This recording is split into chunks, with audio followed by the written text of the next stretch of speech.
Good afternoon and welcome to the second installment of the Beer Industry You Ought to Know, a Beer Industry Employee. The Beer Institute's You Ought to Know, a Beer Industry Employee.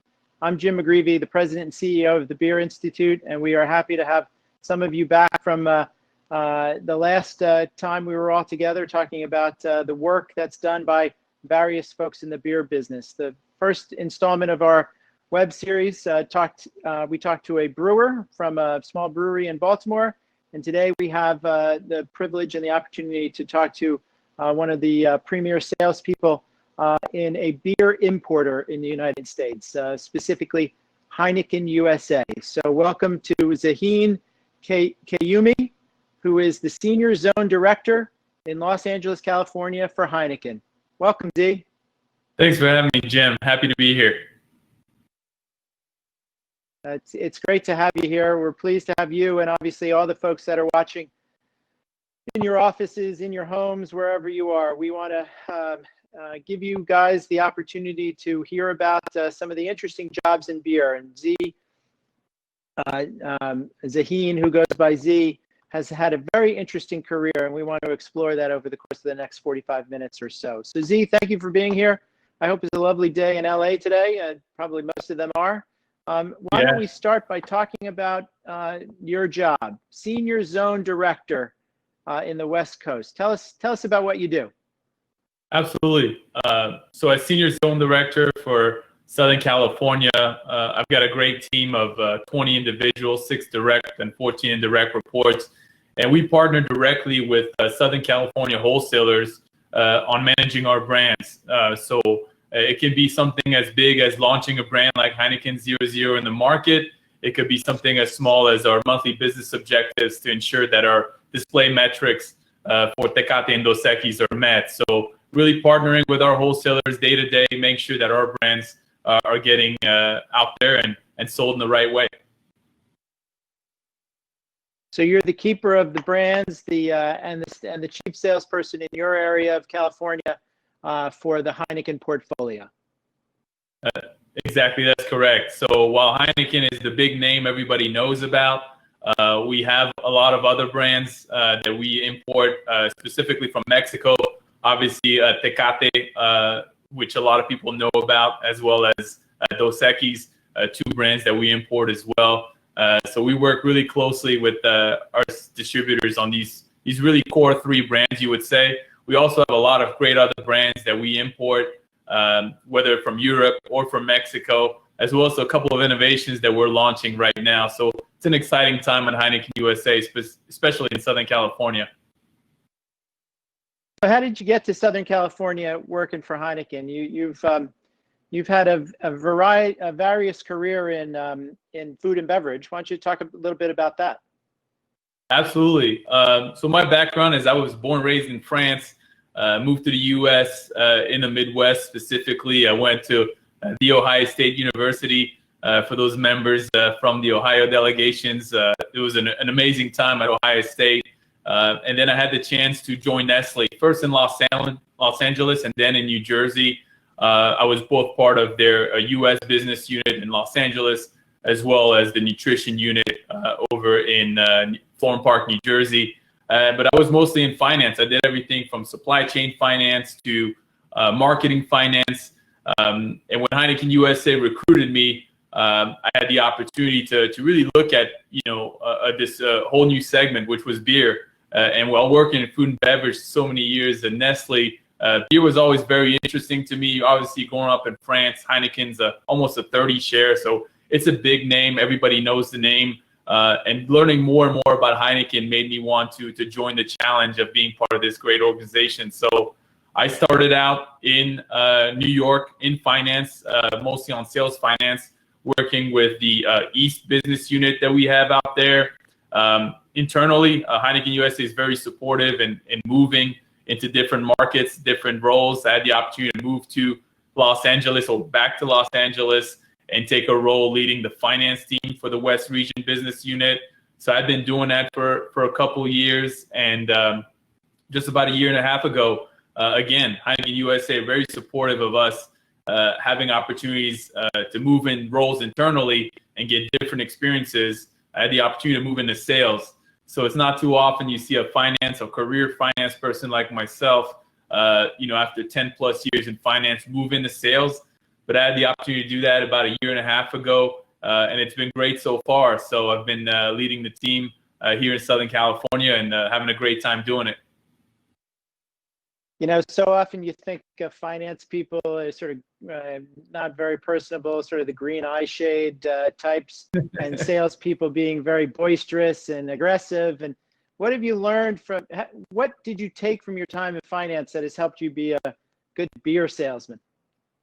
Absolutely. There's a lot you take. I think when you manage a P&L and you will look at everything that goes into the cost, obviously anything that impacts us, can have a big impact on the end consumer. And so understanding that, whether it's anything from tariffs and make sure that those things don't impact us, anything from excise tax, anything like that can definitely impact us. And then when I look at our brands, make sure that, they're profitable for ourselves and our wholesalers to sell. I mean, it's important for us to keep our teams intact and old American jobs that are here supporting the beer industry. And then also, I'd say locally, when you get out to a store today, I can look at a price on the shelf and understand how we got to that price. And having the ability to have that conversation with a distributor partner or a retailer really puts me at a little bit of an advantage. I would definitely echo your points about personality. That definitely from my time in Nestle and Heineken, finance isn't really fully out there, front facing. So that was a little bit of what I had to work on, and I'm still working on today. But the finance background definitely helps me. And it doesn't hurt that every time an Excel sheet is sent my way, I know how to slice and dice it pretty well. Well, you make a good point about being able to talk to the distributors and the retailers about price. Obviously, some folks maybe on the phone or beer consumers don't really sort of understand how the price of beer is set. I mean, you as brewers at Heineken USA or beer importers at Heineken USA, you make the beer, but you sell it to the distributor, who then sells it to the retailer. So the price that you sell the beer to the distributor and the price that the consumer pays often is always something very different, right? Absolutely. Yeah, we bring the product in, and as an importer, we sell it to our distributor for a price called freight on board, obviously, and then our distributors then have a price to retailer that they sell to our retailers, and then they then price it to the consumer, what we call PTC. So we really, at the end of the day, the three-tier system has been a beautiful thing since obviously Prohibition, for us to work closely with our distributor partners. And at the end of the day, it's about relationships. Sales is about relationships, but in beer even more so. You have to be able to have great relationship with your distributor partners and your retailers to make sure your beer gets out at the best price possible. At the end of the day, if it's too high, it's not going to work out. If it's too low, it's not going to work out either. We want to make sure it's at that right price point, so it's affordable for our consumers and they get a chance to enjoy, a trip to Amsterdam when they have a Heineken. They enjoy a trip to Mexico when they have a Tecate or Dos Equis right in the comfort of their home. Yeah, I mean, you're right about the idea that selling beer is a very human business, right? I mean, it's kind of like politics for those on the Zoom that work up on the Hill or in politics. Beer is a very human business. People come together over a beer. They make it, they distribute it, they sell it. People really are passionate, like you are very passionate about what you do in the beer business and your role in it. You talked about having a Heineken and being transported to Amsterdam, having a Tecate and going to Mexico. Your Heineken USA is a beer importer, meaning they don't make the beer you don't make the beer in the United States. You bring it over, usually on ships. Could you talk about I know this is very important for you on the West Coast. Could you talk about the sort of the deployment or the logistics of getting beer from Amsterdam to Bayonne, New Jersey, or Long Beach, California? Absolutely. So we essentially have two sources of products. So from what we call the Dutch side is where we bring in Heineken, Amstel Light, Heineken Zero, other items like that through what we call our Dutch demand point. So that is obviously over ships. When you mentioned New Jersey, Hoboken, New Jersey is where our the first import beer landed after Prohibition in 1933. So it's been incredible that we were part of that. But at the same time, obviously, beer will come over to Long Beach port as well. And then we put it on trucks and send it over to our distributor. So that's the Dutch demand point. And then when it comes to Heineken, it specifically, while it is brewed in Holland, one of the beauties of it is we do get our hops from the Yakima Valley up in Washington State. So it's one of the great things we're able to do is take hops from the United States and use that in our brewing process. So that's the Dutch side. And then from the Mexican side, when you look at Tecate, Tecate Light, Dos Equis, those are brewed in Mexico. Most of them are brewed right in Tecate, where the brewery is, 40 miles south of San Diego. And then we truck that over to our distributor partners. And when you look at Tecate Light, one of the cool things is we do use some barley that we get from Montana and Idaho. So very thankful to those states for continuing the beer process. Beer is this universal language, I say. No matter what part of the world you're in or what part of the U.S. you're in, you're going to enjoy a beer. And it's great that we have these partnerships, long-term partnerships with different states for some of our raw materials. And then we're able to really source all this product in and to the same place so that, like I said earlier, you can be in Southern California, enjoying a Tecate that was made with, some raw materials from up in Montana. Yeah, you talk about the Yakima Valley. I went on a tour of some hops farms in the Yakima Valley about 2 years ago. And I think I was told that the total acreage of land producing hops in that part of Washington State was about 60,000 acres. And that 60,000 acres, of that 60,000 acres, half of that product or half of that yield leaves the country and is exported to places like Amsterdam and Japan and other parts of the world. So, and there's enough left to handle the 7,000 or 8,000, the needs of 7,000 or 8,000 breweries around the country. So the Yakima Valley is working real hard for beer. That's incredible. So let's talk about some of your brands, two in particular, Tecate and Heineken Zero. You said the Tecate brewery is 40 miles from Southern California, comes in by truck. The Heineken family brands come over in a ship. They go. What do? Go down the East Coast through the Panama Canal and then up to you in California and Washington State? Exactly. Yeah, we are right over to our port down in Long Beach. So I understand the Tecate brand for you all is 50% of your sales in your region. Is that the right number? Absolutely. So when you look at our really core three brands, Heineken, Dos Equis, and Tecate. So Heineken is obviously our number one brand. It's a name above the door. That brand family is what really got us started in the U.S. So it's a number one brand for Heineken USA. And then Dos Equis is the number one brand for us in Texas. When it comes to California, Tecate is our number one brand. It's over 50% of our sales. It's an extremely important brand to us, and it's gone through a couple changes. And just recently we had a big, change to Tecate, really going back to the roots of the brand. The tagline "Mexico is in us" just shows how important our partnership has been with Mexico as a brand, and how here in Southern California, you can't walk away from Tecate without thinking about Mexico. So there is a couple of areas that we're focused on. Music, for example, La Música es en us is one of our taglines for Tecate, as well as soccer, or what it's called in Mexico, football. So football is in us. So really, we're targeting and working closely with, Mexican Americans on this brand. And what we can definitely have the ability to leverage in the long term. So we've seen quite a turnaround in the Tecate brand. It's been very exciting to be a part of, especially on the sales side.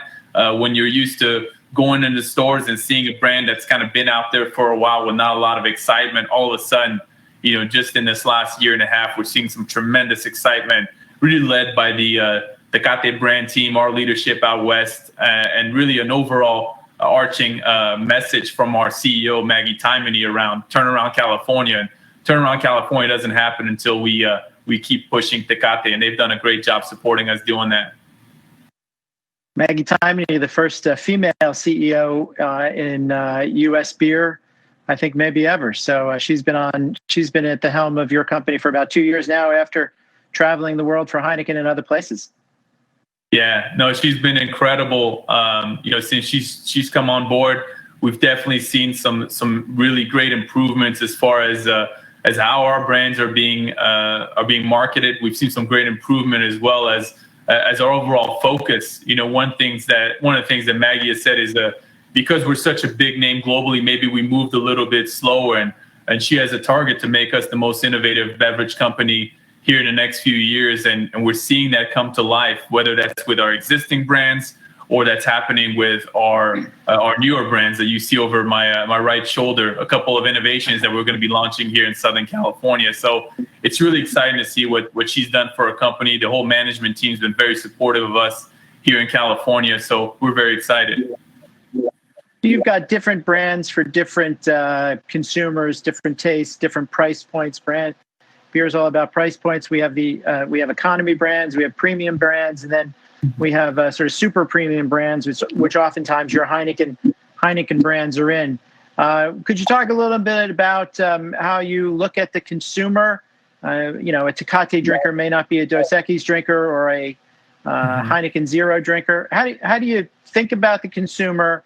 How do you price the beer to hit that consumer and bring them that satisfaction that they get from the brands they pick?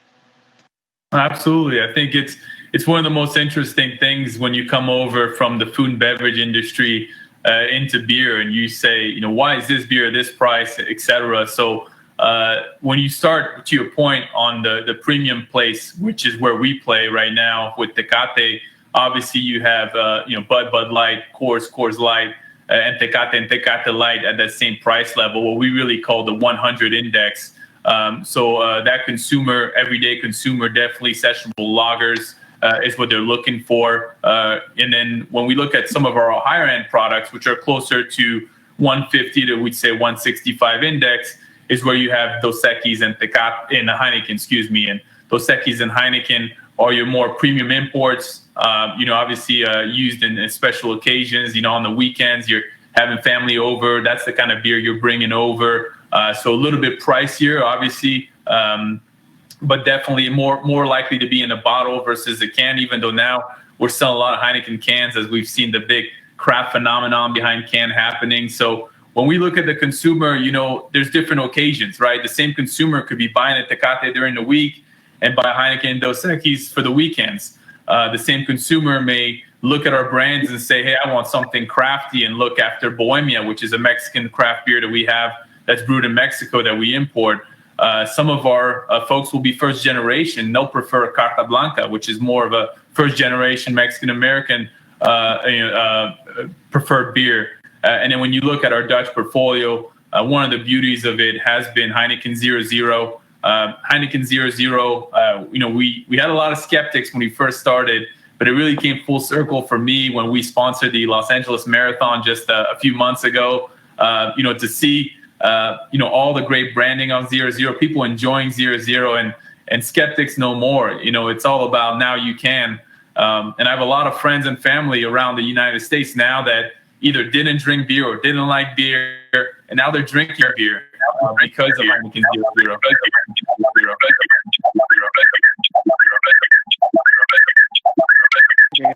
Technical problem here. There we go. See? Excellent. So let's turn our attention to Heineken Zero for a second. By the way, cheers. Cheers. Heineken Zero. Heineken Zero was introduced on January 1st of 2019. The pandemic sadly came along in March of 2019. You had a year before the pandemic. I think we're seeing Heineken Zero sales even increase during the pandemic. For beer consumers, there's a lot of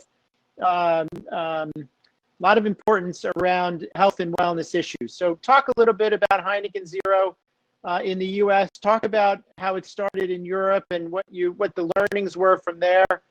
But we are seeing in beer more and more low and no alcohol offerings coming from the brewers, big and small. Talk about Heineken Zero a little bit, if you would mind. Absolutely. Heineken Zero is the first alcohol-free beer. We're used to hearing non-alcoholic beers, and usually those are made with different, it's really a malt beverage without alcohol at some point. So there's always been an issue with taste. But when the technology became available to brew beer and remove the alcohol, Heineken Zero is the first beer without alcohol. So you have the great same taste that you get with a Heineken without the alcohol that comes with it. And when it was launched in Europe, obviously we watched from afar, but we saw that there was a huge, push and momentum behind better for you categories. We're seeing that in the United States as well, regardless of just what's happening with Heineken Zero. Better for you was coming, and people were thinking more and more about their health, and at the same time wanting to enjoy a beer without what came with it, whether it was the calories or whether it was the alcohol content. And what we started to see around the world is that Heineken can be as much as 20%. Heineken Zero, can be as much as 20% of the Heineken business in some of these countries, whether it's Russia or it's Spain. And when you see those countries which you don't think are big non-alcoholic drinkers, and I hope I'm not offending anybody, but you don't think that, there's something there. There's something around this brand. There's something around this liquid that we need to try. And our management team made a decision to bring it in.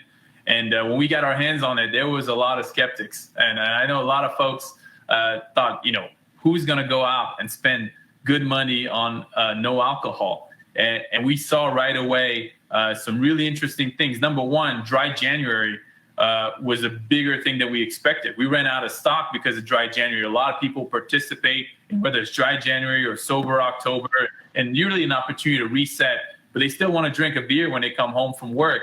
But Zero gave them that opportunity. When you look at the overall segment of who's drinking these beers, we just thought, okay, you got people that are maybe recovering and they're not drinking alcohol, or you maybe have some folks going through pregnancy that aren't drinking alcohol. But what ended up happening is not only do you have those folks enjoying Zero, there was a lot of people that either for medical reasons or for personal reasons did not want to drink alcohol, but wanted to be part of the setting, wanted to be part of the conversation. I had someone recently tell me that when they're driving somewhere to be responsible, they'll have one Heineken or two Heineken Originals, and then throughout the night, they'll drink Zero. So they're still part of the conversation, sitting around a fireplace and what have you, and then they're able to drive home safely. So Zero has been this incredible phenomenon for us, and it's helped us, change the conversation that beer isn't just about, high calories, high ABV. That may be the case for some suppliers, but for us at Heineken, it's about, sessionable beers that you can enjoy many at a time safely. I agree with you. The people talk about the Siberia of the alcohol or the non-alcoholic beer aisle, but Heineken and other brewers are not treating these products as putting them in Siberia anymore. There was just a graphic up that showed how you present to the consumer Heineken Zero right next to Heineken Light, right next to brand Heineken, your flagship beer. So you're sort of willing consumers to try this brand, aren't you? Absolutely. We put it right next to Heineken Original.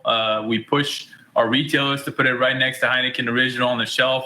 There are some stores where they want to put it in both places, next to Heineken and next to the non-alc space, which does happen. But for the most part, we want to be right next to Heineken, and we're extremely excited. As you can see over my right shoulder, we're going to launch Heineken Zero 12-pack cans in the near future. So that's going to be another exciting opportunity for people to get Zero. Today, you can only buy a 6-pack bottle or 6-pack can, usually right next to Heineken in your stores.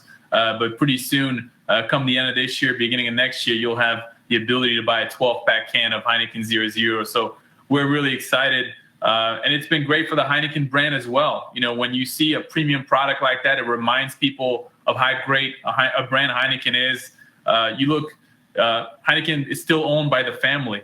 Over 150 years, we're still a family-owned company. So the name above the door, Heineken Original, You can see obviously up there as well, the Heineken cans have been doing phenomenal this year, where you have a big group of folks that maybe didn't drink Heineken because the bottle seemed a little old-fashioned, and maybe that's what their dad was drinking or their mom was drinking, and so they wanted Heineken in the can. And this new design has been really great for us, bringing in a lot of new drinkers that maybe didn't think Heineken was for them. And when you have a taste, you're right in Amsterdam off drinking a beer. So Heineken Zero have been doing great for us this year. We've got about 20 minutes left in this conversation, so I urge folks to, if you have a question for Z, please send it in, and we will ask the question. Just a little bit more on Heineken Zero. The push towards health and wellness. You're in Southern California. You're probably seeing more of that health and wellness push over many years than maybe others in other parts of the country are seeing. Tell us about who that consumer is, how they think about their brands, and how they make their decisions. Absolutely. I mean, the better for you category has obviously different segments at this point. It is dominated by seltzers as well. I mean, hard seltzers have been a big push that we've seen, come into this category. Obviously, non-alcs like beer without alcohol, Heineken Zero. That consumer was always there, and I think for the most part, that consumer was really, probably drinking a vodka soda, with not a lot of flavor, and just really trying to get a drink in as healthy as possible, or maybe having one glass of wine with maybe the calories that comes with it. But what the beer segment has done is provided an opportunity, that consumer an opportunity to have flavors while not consuming too many calories. And that really is what folks were looking for. And it's all ages. You always think it's a young, free spirit person that wants a better for you product, but it's all ages. We're seeing with these categories, whether it's hard seltzers or zero, everybody's drinking them. Everybody is trying to be a little bit healthier these days. I think myself as well. And when you have an opportunity to splurge a little bit from a calorie standpoint, you'll have a couple of full calorie, full body beers. But maybe during the week, when you're helping your kids with your homework, or you're doing something locally or some work around the house, you're thinking, you know what, let me have a zero and let me make my life a little bit easier for this day. So it's been a great thing to see here in Southern California, really accelerated, but now it's coming everywhere. Zero is growing in every single state, I believe. Hopefully our PR folks don't mind me saying that. I think it's every state. It's a beautiful thing to see. I know I have friends and family in whether it's Ohio, whether it's New York, and they're drinking, zero. So this thing is happening all over the United States. And I think it's going to continue to happen for the next several years as consumer behavior continues to change towards healthier options. Well, I'm sure it's true in many other consumer products worlds, but in beer, innovation and driving innovation is a constant need, right? I mean, you think about the last 30 years of beer, you think about the IPA as an innovation on the mainstream lager. You think about, even in recent years, you think about seltzer, as you mentioned earlier, hard seltzer, just rocketing up the charts in terms of share of the beer drinker. Hard seltzer is beer, by the way, for those of you that weren't aware of it. Now we're seeing more and more zero-calorie innovations, Heineken obviously being one of the most famous, most well-known. But we're also seeing that in smaller brands. I think Anheuser-Busch is coming out with a zero-alcohol beer or no-alcohol beer. So innovation is, you better innovate or you die in beer, I would imagine, Z. Is that right? Absolutely. You have to continue to innovate and even renovate your current brands. As Heineken USA becomes a more and more innovative company, it's been our mantra at the end of the day to make sure that we do this the right way. Whether it's, as you mentioned, obviously we're partners with Lagunitas, and Lagunitas is IPA. At the end of the day, when we see an IPA out there, we're proud that our brothers and sisters out there, Lagunitas, are the ones brewing it. When it comes to innovation, we're now launching a couple of innovations in Southern California, which we're excited to test. One of them is a Mexican hard seltzer called Canijilla, which just launched over in the Inland Empire. I'm actually heading that way tomorrow to work with Gate City Beverage and see how the product's doing and what we can do to continue to help that launch. And then in a few weeks, we're launching another product called Basque, which is a hop seltzer down in San Diego. So we're excited to see how that does. And the approach we've taken with innovation is we're testing them to see how they do. And if they do well, we'll continue to find opportunities to grow it. But innovation is the key. At the end of the day, even renovation. You look at the Heineken can, the old graphics to the new graphics, just is incredible. And so you need that consistent tweaking and you don't want to change things too much, but just tweaking little things like packaging, tweaking little things like the brand message, like we've done with Tecate. The Dos Equis you see over my right shoulder as well is a brand new package and brand identity. So it really, really pops. And we've got some more innovation coming on the Dos Equis brand with a great lime and salt product coming this fall, as well as some variety flavors that will come next spring. So it's really exciting. I think the innovation makes you rethink of the mother brand as well. I think that's something that helps. And at the same time, it's a great thing to do when you talk to distributor partners and retailers, because if you're not innovating, to your point, you're going to die as an organization. That's really what we're seeing from all the companies here in the United States. Whoever's quicker to innovate with the right products, right? They have to make sure it tastes great, it's priced properly, and it's executed down in the market in the best way possible. So innovation comes from changing the liquid, as they say, or creating new liquids. It comes from packaging. It could come from marketing. But I want to talk a little bit about COVID in the 14 minutes we have left. But it also comes from ownership a little bit. You all just recently picked up the ability to sell Red Stripe in the United States. Should you talk a little bit about how that came to be, how you tweaked the brand to create more awareness of it or different awareness of it, and how's it doing in the marketplace? Absolutely. It's really interesting. When you look at Red Stripe, I go back to my college days when, Red Stripe brewed in Jamaica. There was really a lot of excitement around the brand, and it kind of, died down over the years. And when globally we made a deal to acquire the brand, the first thing we did was to make sure that the production was returned to Jamaica, where the product should be brewed and where the brand is known for. Born and made in Jamaica, brewed in Jamaica, and imported to the United States. And so our organization, when you look at Heineken USA, we make sure that we do things the right way, no matter what.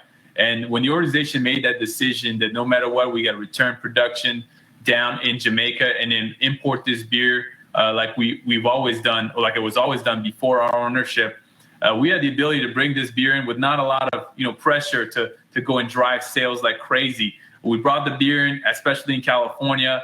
We started putting it in the right place, started working with our retail partners to get it on ad.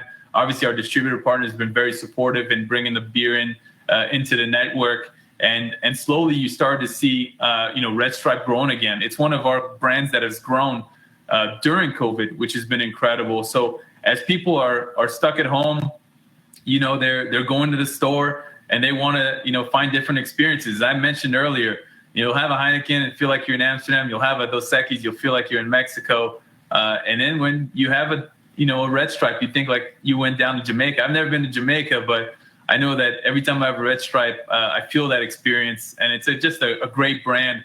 And we're so proud that it's part of our portfolio.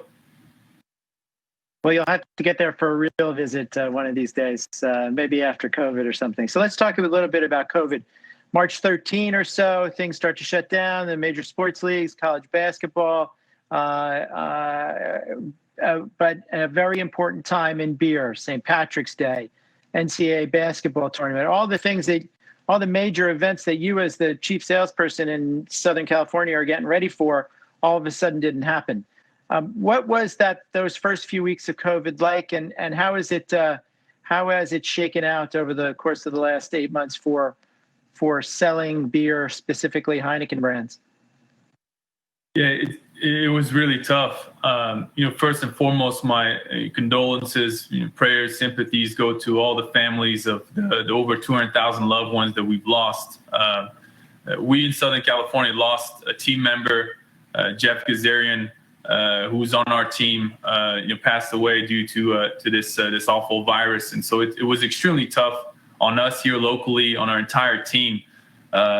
He was just a great individual, very positive, and we try to honor his memory every day when we get out there and work, because he was always such a positive individual. So it was very tough for my team and I, in the beginning with what happened. Obviously, we're still in shock and we're still grieving, but we must obviously return to work at some point. So when you look at our organization, Heineken USA, and all the way on up to Maggie Timon, was extremely supportive of us, giving us time to work virtually when it was unsafe to get back out there and work.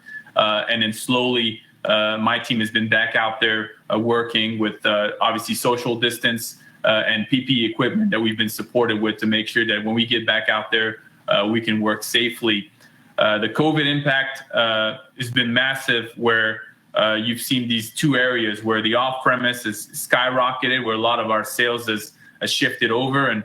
And while some may say that that's a positive thing, I'd be remiss not to remember what's happened to bars and restaurants here in Southern California. It's very sad to see a lot of stores closing, a lot of local businesses hurting. So anything our members of Congress, listening, can do to support the bars and restaurants, not just in California, but around the United States, I hope that those measures are taken, because COVID's been a massive impact on those folks. And it's not just one owner, it's that entire person's family, it's the whole staff that's impacted. So anything we can do to help those folks long-term recover from this awful pandemic would be great for not only us, but also, the entire market.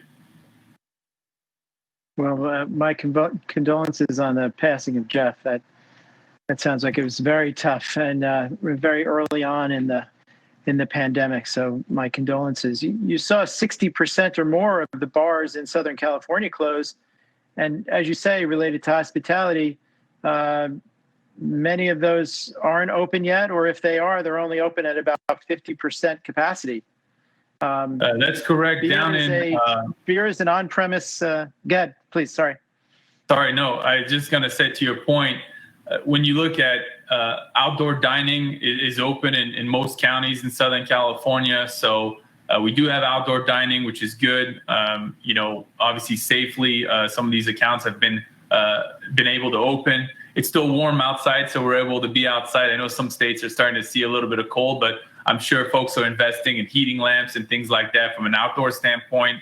But indoor dining has been very challenging. Obviously, the respike that we've had has when it closed indoor dining again. So we're at roughly, I believe, 25% in two counties down in San Diego and Orange County. Hopeful that more counties are able to open at 25% as we can keep our positivity rates down.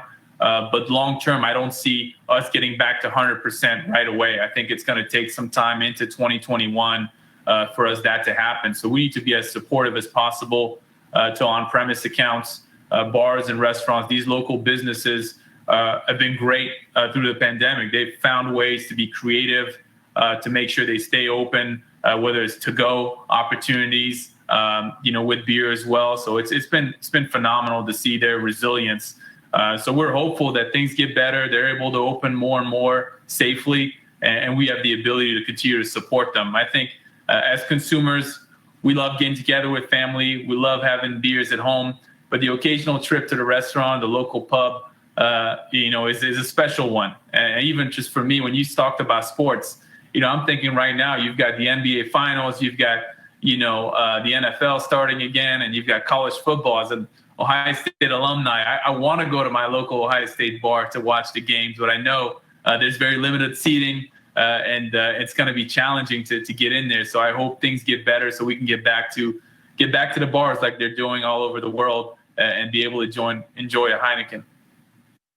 Well, one aspect of COVID that affected your company as opposed to some of the other beer, wine, and spirits companies was the closure of Mexican breweries. Obviously, Tecate is 40 miles from Southern California. The Tecate brewery is there. Provinces and at one point for a while, national across the nation, breweries were closed. How did that impact you as a salesman and the company?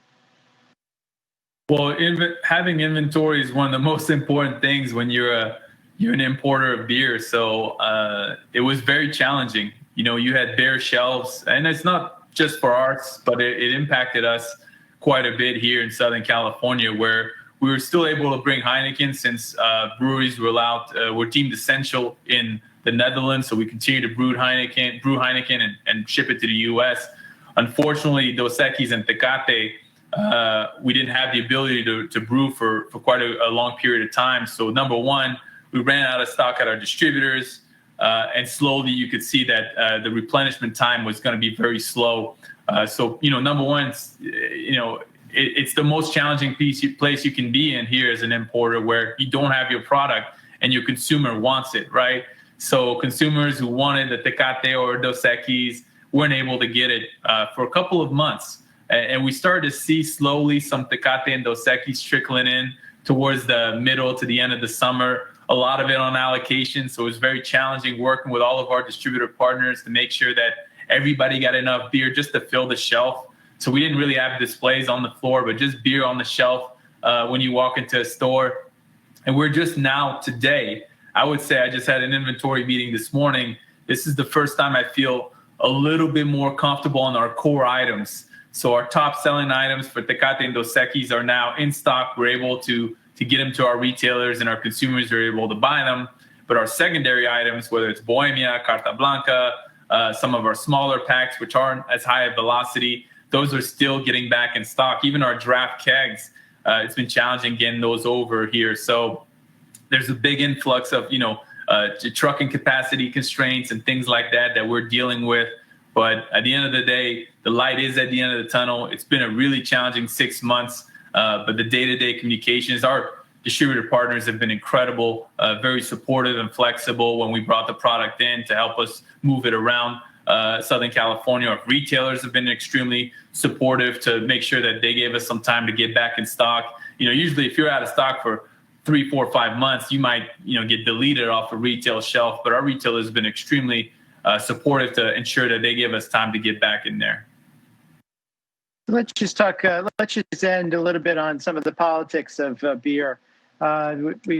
You, as well as every other brewer in the country, benefits from the excise tax relief provided by the Craft Beverage Modernization and Tax Reform Act. You're an importer. You have some special issues related to that tax relief, but you also have no excise tax on Heineken Zero, for example. So talk about the importance of things like the craft beverage tax relief bill to your business and how you look at it as a leader in your region. Absolutely. I mean, it's essential to our business. It's essential to all jobs related to beer here in California and everywhere around the U.S. for this relief to continue, for this bill to be renewed. When we talked about price earlier, Jim, at the end of the day, any of these tax increases or tariff increases or what have you, they end up impacting everyone, including the consumer. And when we talk about price, we don't want prices to go up on the consumer. We want to make sure that prices are affordable. So it's extremely important to have the support of all the members of Congress to continue the relief on the excise tax, to make sure that other taxes and tariffs on anything from Heineken Zero, non-alcs, or aluminum, even beer imported from a country like Mexico are kept the way they are today. We want to make sure that we're able to bring beer in the right way, like we've always done, price it affordably for everybody. So it's a huge ordeal that we hope members of Congress support us on renewing that bill when it comes up for debate here in the next few months. And then just finally, you talked about keg beer, spoiled keg beer. We estimate here at the Beer Institute that nearly $900 million of spoiled beer happened, particularly in the first 4 months of the lockdown. You as brewers had to work with your distributors to get that beer out of the bars and restaurants. You had to dispose of it properly. We're seeing this across food and beverage, but just talk a little bit about that sort of expiration or expired beer that you saw in Southern California. Yeah, absolutely. When you look at the beers you buy in your stores, your 12 packs or 6 packs, they have about everything from 6 months to 12 months of shelf life. But when it comes to a keg, the shelf life is much shorter. That's why when you go and you have a draft beer, it's so much fresher than the product you buy in the stores. It's still pretty fresh, but a draft beer is the freshest thing possible. And when you talked about it, right in March, we're bringing in beer for everything possible. We sponsor Coachella. We bring in Heineken for Coachella and Dos Equis draft kegs. We have, March Madness. So we're bringing in more beer than ever. So all this beer was either here in the United States at our distributor partners or in our demand points. And unfortunately, because of COVID, we knew there wasn't going to be a demand at the bars for March Madness, for the NBA Finals, for Cinco de Mayo, which is a massive holiday for us with Dos Equis lagers. So all that product had to be accounted for and destroyed. And so we really partnered with our distributor partners on make sure they were able to pick up all the product in the right time frame, as well as work through, like you said, the safety measures needed to properly dispose of a keg. It's not as easy as opening it and dumping it down the drain. You have to do this the right way, and it's so important. And it's been a massive cost for us. It's been a massive cost for a lot of accounts in the United States. I feel for the local businesses, distributor partners that have taken on and partnered with us on the cost. It's been a massive impact on all of us here in the beer industry. And well, we've got some solutions amongst the Brewers Association, the Beer Institute, and the National Beer Wholesalers Association to sort of solve that problem. So we're hoping to see another COVID relief package come along. We've talked to a number of folks on this phone call. So Zahin Qayoumi of Southern California and Heineken USA, cheers to you. Thanks for being here today. We appreciate your time. We appreciate the time of all the folks that got on the Zoom. You'll be hearing from us in the days ahead about the third installment of our webinar series here. You ought to know a beer industry employee. So for today, we're going to close it up, but just want to thank you all for being here. Z, thank you for being here. Great conversation. I enjoyed it immensely. And we'll see you next time. Cheers. Same here, Jim. Cheers. Thank you for having me. Cheers. Thank you.